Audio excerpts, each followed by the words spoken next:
In today's Fox Files, the Columbine high school shootings have brought a controversial issue back into the spotlight. Do violent movies and video games push teenagers into acts of violence? Some experts, including one of the guests we'll hear from in tonight's Face-Off, say the media is actually training kids to kill. Can a popular culture full of violence create a society of killers? Gary Matsumoto reports so you can decide. Oh, I needed that. Duke Nukem, a bestseller in a genre of video games known as first-person shooters that put you behind the pistol grip. Click the mouse and you pull the trigger. A retired Army Ranger and professor at West Point says this video game and others like it employ the same techniques the military used to encourage soldiers to fire their weapons in combat. In World War II, it appears that among individual riflemen left to their own devices, maybe 15 to 20% would fire at an exposed enemy soldier. By Vietnam, we got it up to 95%. Colonel Grossman believes violent video games have a pernicious effect. They're not only conditioning kids to enjoy killing, he says, it's helping make them into pint-sized lethal weapons. The FBI says in the average engagement, the average officer hits with less than 1 bullet in 5. In the Amadou Diallo shootings, 4 elite NYPD officers at point-blank range fired 41 shots and hit 19 times. That's the norm. Michael Carneal, who's never fired a pistol before in his life, fires 8 shots. How many hits does he get? 8 shots, 8 hits on 8 different kids. 5 of them are headshots. The other 3 are upper torso. Now, where did he get that supernatural, superhuman skill? From the video games. He had played and played and played and fired countless thousands of rounds. Age may be a factor, too. In World War II, the average age of a combat infantryman was about 26. In Vietnam, as this pop song points out, he was 19. In Vietnam, he was 19. Age is a key factor in this dynamic. The younger you are, the more vulnerable you are to this. This 25-year-old says he plays video games without feeling homicidal afterwards. I just lost and I walked away smiling, happy as can be. You know, so to tell me that I have anger and aggression because of it, I would have to disagree with that. Looking at the Japanese market, here you have a society where there's almost no violent crime, almost no drug use, and yet there's an arcade on almost every corner, a video game in every house, and video games in general are completely ingrained into their culture and society. Defenders of Duke Nukem and other games like it say bloodbaths like Littleton are rooted in unhappy homes or easy access to guns, not video games. Video game critics say the school massacres are evidence that America's children are turning what is virtual into reality. In New York, Gary Matsumoto, Fox News.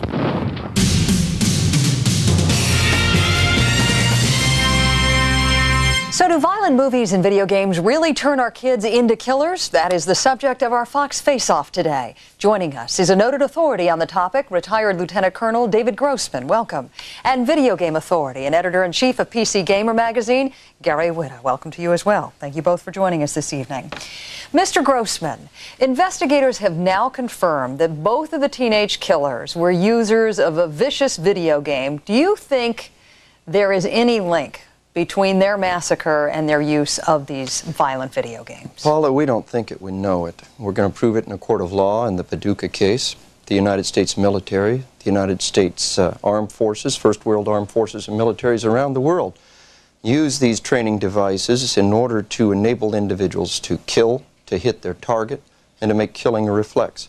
The American Medical Association, the American Academy of Pediatrics, National Institute of Mental Health, the Attorney General, the Surgeon General, and last year the United Nations in a major UNESCO study have all made definitive statements about the link between visual media violence and real-world violent behavior in individuals. And Before you go any further, can you explain to me what you mean by a training device? Well, what we have and what we have available to us is a device. Well, the best example is the one that we use in every National Guard armory in America. There's a little plastic M16 that you hold in your hands and you sight down it and you aim at man-shaped silhouettes that pop up on the screen. We call it the Nintendo game, and one of the major reasons is because I'm told it's manufactured by Nintendo.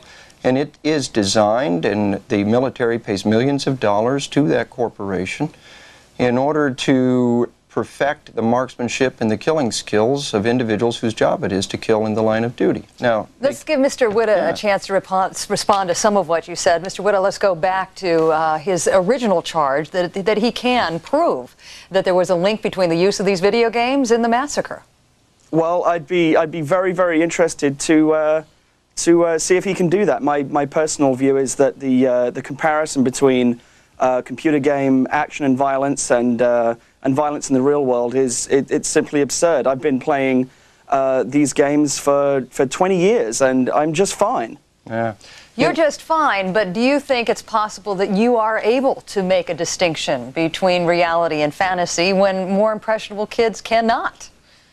Well, it depends what you mean by impressionable. I'm able to make a distinction between reality and fantasy because the distinction between the two is just absolutely immense. If you were to take one of the video games that's being discussed here and put it on a TV screen and show that to somebody next to acts of real violence taking place, I think you would have to be pretty unstable in the first place and not be able to make a distinction between those two forms of violence. But would you not agree that if a young child is sitting at the screen for hours and hours a day, it could desensitize this kid to violence and acts of violence? No, I don't think so, because what you're looking at in these games that are available to the public, and I must make a distinction here. I'm sorry, but I wasn't aware that Nintendo was a military contractor. I'm pretty sure that they are not.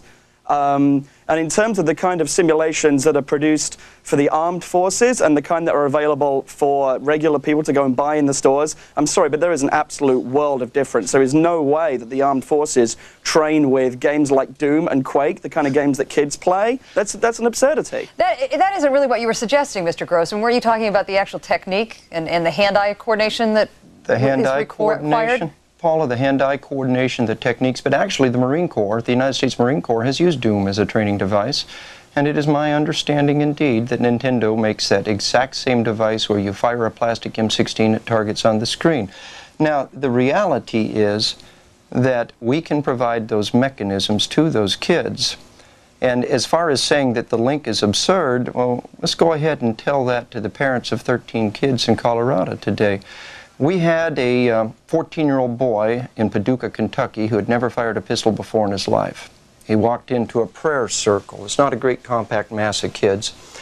A prayer circle, and he picked up a .22 caliber pistol that he had stolen and fired a couple of practice shots from, and he opens fire. He fires 8 shots on 8 different milling, scrambling, screaming children. He gets 8 hits on 8 different kids, 5 of them headshots, the other 3 upper torso. Now that is absolutely unprecedented. What does that have to do with the use of a video game? Well, the thing about that young man is that he learned that remarkable marksmanship skills from the video games. He had played and played and played them. He held the gun up in a two-handed stance. He got a blank look on his face. He never fired far to the left. He never fired far to the right. He just put one bullet in the head of everything that popped up on his screen. Just as I am a law enforcement trainer, and the head of every major national and international law enforcement training organization are prepared to testify in court that these games are identical to the products that are available to kids. And tomorrow, I'm going to Florida to train Special Operations Soldier. I'm one of the nation's leading special ops and law enforcement trainers. And both of those communities are in tremendous consensus.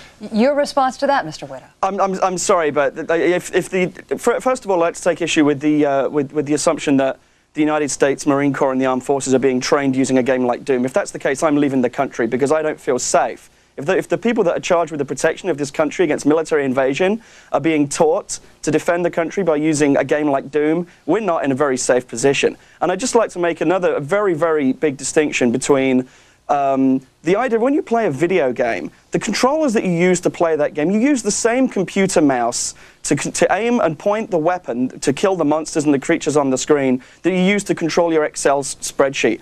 Now, Mr. Grossman, I'm sure, is an experienced military man and has fired a real weapon. If he is seriously trying to tell the public that using a computer mouse will enable you to fire a heavy and oily bolt-action rifle or a machine gun, it's absurd. I've been playing these games for 20 years. If you gave me an Uzi or an M16, I would not have a clue what to do with it. I would probably miss every shot on the target. It's an absolute absurdity to assume that games like Doom can be used to train killers. If that was the case, why are we paying millions and millions of dollars for these computer simulations when they could just go to Electronics Boutique and buy Doom for $50 and train the Marine Corps that way? Paula? Mr. Whitta, we're going to have to leave it there. Mr. Grossman, that's all we have time for. I'd love to be able to independently confirm that, but you've piqued my interest as to if and when the Marines have used that technique. Yes. But no doubt your conversation has reminded us that